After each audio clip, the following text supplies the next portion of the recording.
आज हम लोग क्लास 12 का ह्यूमन रिप्रोडक्शन जो थर्ड चैप्टर है एनसीईआरटी बायोलॉजी का क्लास 12 का, उसमें हम लोग मेल रिप्रोडक्टिव सिस्टम को स्टडी करेंगे। इसके पहले हम लोग प्राइमरी सेक्स ऑर्गन्स क्या होते हैं, सेकेंडरी सेक्स ऑर्गन्स क्या होते हैं, इनको हम लोग थोड़ा सा जान चुके हैं। इस चैप्टर का ओवरव्यू हमने ले लिया है कि इस चैप्टर में हमें क्या क्या पढ़ना है। तो मेल रिप्रोडक्टिव सिस्टम बेटा जो है वो होता है जिसमें मेल सेक्स ऑर्गन्स होते हैं, इसमें प्राइमरी सेक्स ऑर्गन्स और सेकेंडरी सेक्स ऑर्गन्स होते हैं। ये जो है सिस्टम पूरा पेल्विक रीजन के अंदर होता है, मतलब जो हमारा थाई के आसपास वाला कमर वाला रीजन है, that is known as pelvic region. तो ये दो पार्ट्स में डिवाइडेड है मेल रिप्रोडक्टिव सिस्टम। सिस्टम उसको कहते हैं जिसमें सारे ऑर्गन्स मिलके कोई काम जो है या कोई फंक्शन करते हैं, तो उसी को हम सिस्टम कहते हैं। तो जितने भी रिप्रोडक्टिव ऑर्गन्स हैं वो सब मिल करके एक फंक्शन करते हैं रिप्रोडक्शन का, इसीलिए इसको हम रिप्रोडक्टिव सिस्टम कहते हैं। इसमें बेटा includes primary sex organs and secondary sex organs. Secondary तो प्राइमरी सेक्स ऑर्गन्स में एक पेयर जो है टेस्टिस होते हैं, वन पेयर टेस्टिस, जो कि एब्डोमिनल कैविटी के बाहर होते हैं। These are situated outside the abdominal cavity. Abdominal cavity के बाहर क्यों होते हैं?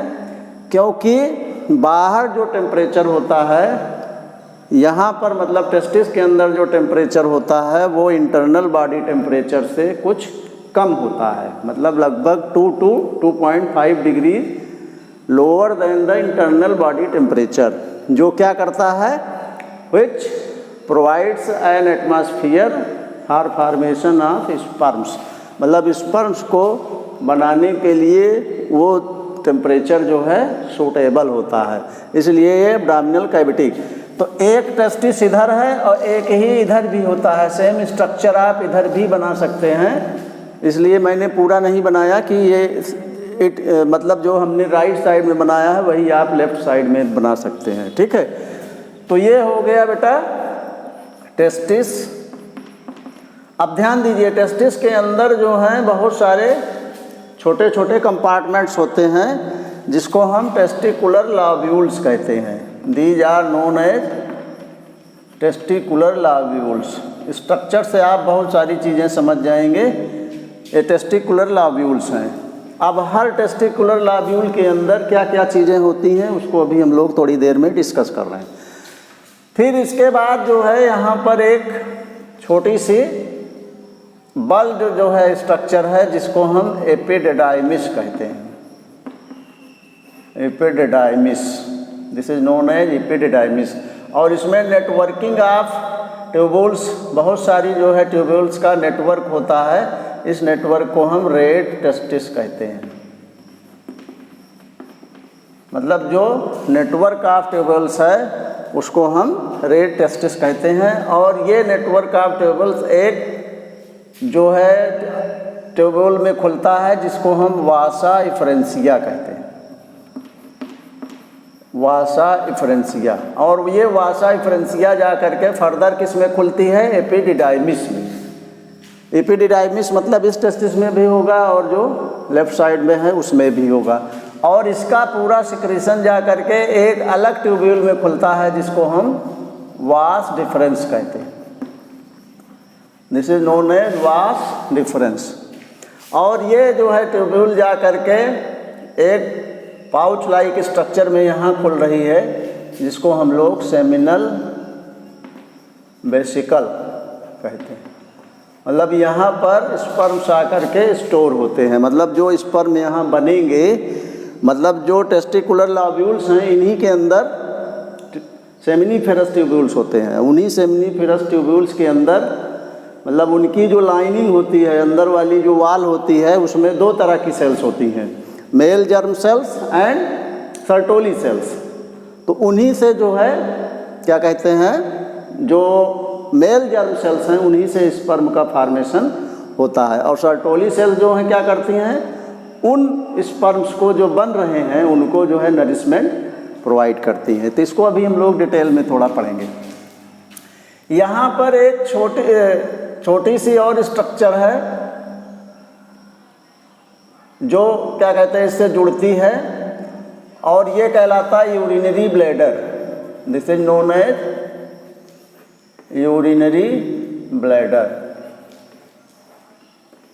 तो यूरिनरी ब्लैडर, और यहाँ पर जो है यहीं से एक यूरेथ्रा यूरेटर निकलता है।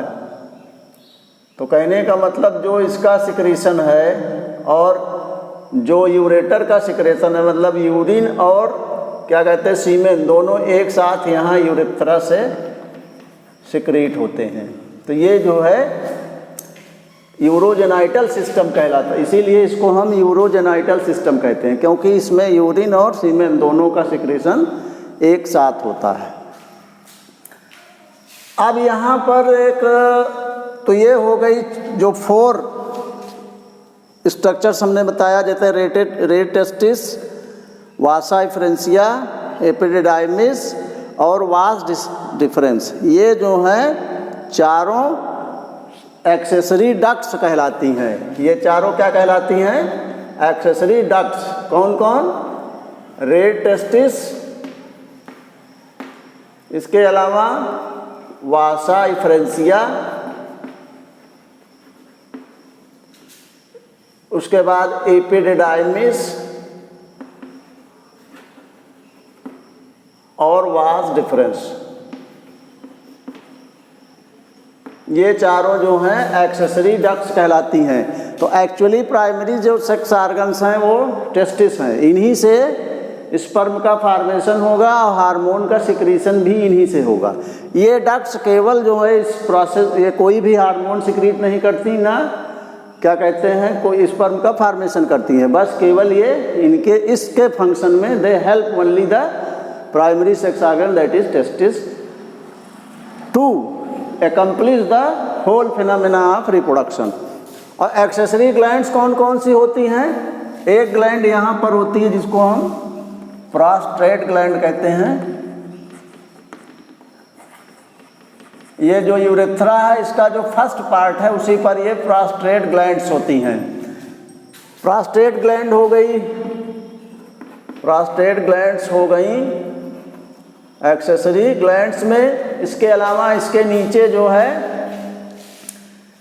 एक ग्लैंड होती है जिसको हम बल्बो यूरेथ्रल ग्लैंड, और ये जो सेमिनल वेसिकल है, ये तीनों ग्लैंड हैं जो हेल्प करती हैं। मतलब सेमिनल वेसिकल पहले हो गया, इसके बाद जो है प्रोस्टेट ग्लैंड हो गया, और तीसरा हो गया बल्बो यूरेथ्रल ग्लैंड।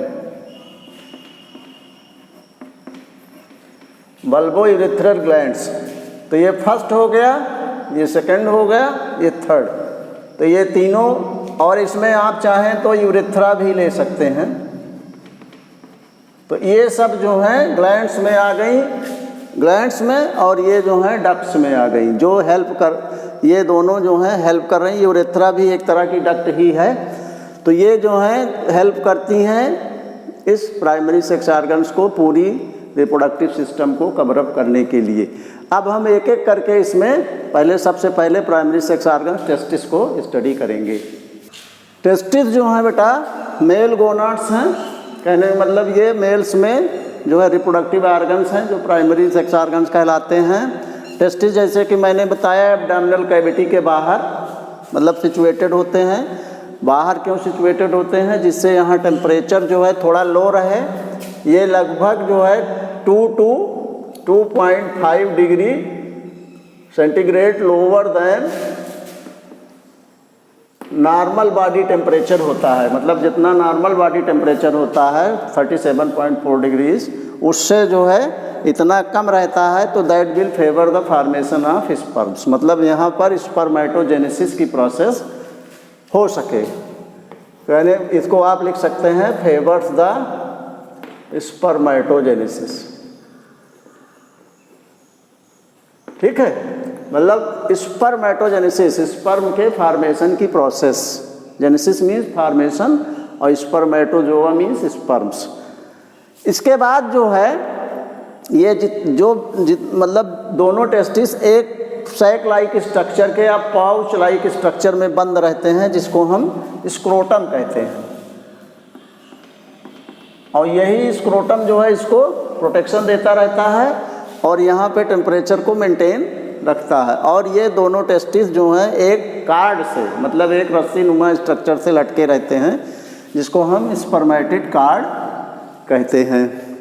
इसके बाद मैंने बताया कि हर टेस्टिस के अंदर 250 के आसपास, दोनों मतलब टेस्टिस में 250 के आसपास चैम्बर्स होते हैं, या जो है आप कह सकते हैं कंपार्टमेंट्स होते हैं, जिनको हम टेस्टिकुलर लाब्यूल्स कहते हैं। टेस्टिकुलर लाब्यूल्स। और हर टेस्टिकुलर लाब्यूल के अंदर ईच लाब्यूल कंटेन्स 1 to 3, मतलब 1 से लेके 3 सेमनीफेरस ट्यूब्यूल्स कंटेन करती हैं। और ये सेमनीफेरस ट्यूब्यूल्स की जो लाइनिंग होती है बेटा, मतलब इसकी लाइनिंग, मतलब इसकी जो अंदर वाली दीवार है, इनर वॉल है, उसमें 2 तरह की सेल्स होती हैं। 2 types of cells are situated in the inner lining of the seminiferous tubules, which are 1 to 3 in number and situated inside the testicular lobules। तो उसमें 2 तरह की सेल्स होती हैं, जिनको हम Sertoli cells and male germ cells कहते हैं। मेल जर्म सेल्स क्या करती हैं? दे फॉर्म स्पर्म्स, ये स्पर्म्स का फॉर्मेशन करती हैं। ये कैसे होता है? स्पर्मेटोजेनेसिस में आपको पढ़ाया जाएगा। एक्चुअली होता क्या है कि पहले जो है स्पर्मेटोगोनिया बनता है माइटोसिस के जरिए, और स्पर्मेटोगोनिया से फिर उसकी ग्रोथ होती है, और ग्रोथ होने के बाद वो प्राइमरी स्पर्मेटोसाइट में कन्वर्ट हो जाता है। फिर उसका मियोसिस फर्स्ट होती है, और फर्स्ट मियोसिस के अंदर, मतलब जो मियोसिस फर्स्ट होगी उससे जो है सेकेंडरी स्पर्मेटोसाइट्स बनते हैं। फिर उसका सेकंड मियोसिस होती है, मियोसिस सेकंड होती है, तो फिर उससे जो है स्पर्मेटिड्स बनते हैं, और फिर उनसे जो है स्पर्मेटिड्स से स्पर्मेटोजोआ या स्पर्म्स का फॉर्मेशन होता है। वो एक लंबी प्रोसेस है, उसको हम लोग स्टडी करेंगे। तो ये जो स्पर्म्स बन जाएंगे तो सर्टोली सेल्स उनको नरिशमेंट प्रोवाइड करेंगी। They will provide nourishment to the developing sperms. Developing sperms को ये नरिशमेंट प्रोवाइड करेंगी।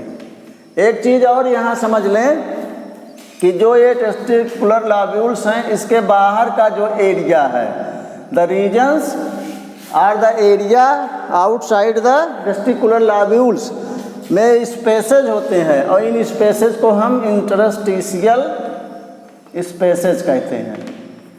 These are known as interstitial spaces. और इसमें इस स्पेसेज में एक सेल्स कुछ स्पेशल टाइप की सेल्स होती हैं, जिनको हम इंटरस्टिशियल सेल्स या जो है लेडिक सेल्स भी कहते हैं, also known as Leydig sales.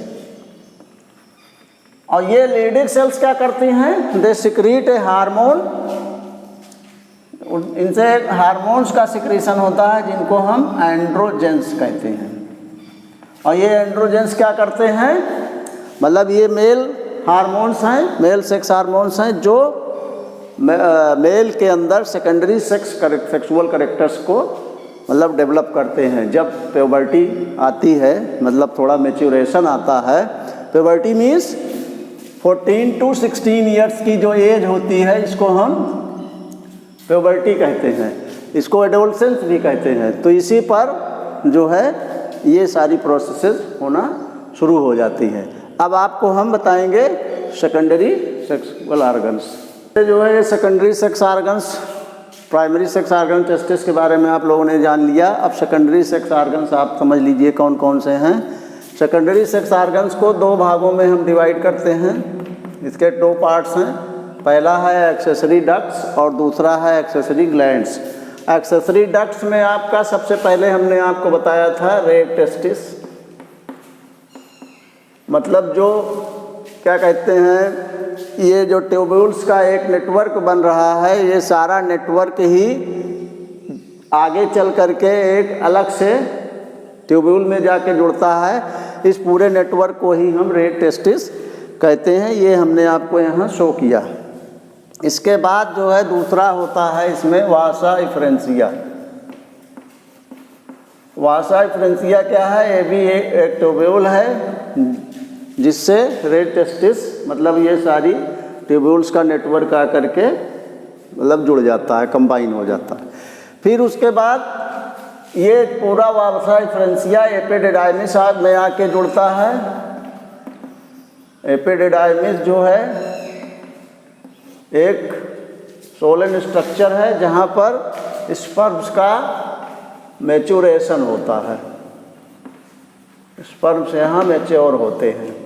ये ध्यान दीजिएगा कि जो सेमनीफेरस ट्यूब्यूल्स हैं वो structural and functional unit of testis हैं, मतलब वहीं सारी प्रोसेसेस हो रही हैं। यहाँ से केवल स्पर्म जो बने हैं उनका एक पाथवे है कि पहले ये रेट टेस्टिस में आएंगे, फिर रेट टेस्टिस से वासा इफ्रेंसिया में आएंगे, फिर एपिडिडाइमिस में आके इनका मैच्योरेशन होगा और फिर यहाँ से ये वास डिफरेंस में जाएंगे।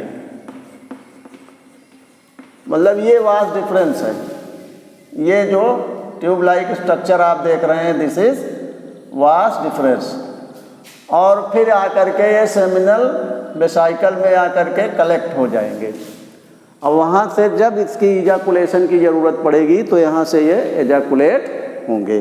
तो ये पूरी प्रोसेस हो गई और ये एक्सेसरी डक्ट्स का जो है फंक्शन और इनकी हमने स्ट्रक्चर यहाँ शो कर दिया। फिर एक्सेसरी ग्लैंड्स में सेमिनल वेसिकल। सेमिनल वेसाइकल में एक तरह का ये पाउच लाइक स्ट्रक्चर है छोटी सी, और इसी के अंदर जो है इसका जो सिक्रीशन है और जो इधर से किडनी से यूरिन जो है बन करके आएगा, that will be secreted into the that will be release into the urethra. Okay, तो समय समय पर उसका रिलीज होता रहता है जब जिसकी ज़रूरत पड़ेगी। तो सेमिनल वेसिकल के अंदर जो है सीमेन का 70% इसके अंदर होता है। इट कंटेन द 70% ऑफ सीमेन। यहाँ जो pH होता है वो मतलब 7 से अधिक होता है, 7.4, और जो कि यहाँ पे मीडियम को एल्कलाइन रखता है। सीमेन में बेटा फ्रक्टोज, सिट्रेट, एंजाइम्स और बहुत सारे साल्ट्स वगैरह होते हैं। फ्रक्टोज क्या करता है, फ्रक्टोज जो है एक कार्बोहाइड्रेट है जो मतलब सिंपल कार्बोहाइड्रेट है जो एनर्जी प्रोवाइड करता है स्पर्म्स को, मतलब उनको मोबिलिटी देता है, मोटाइल बनाता है।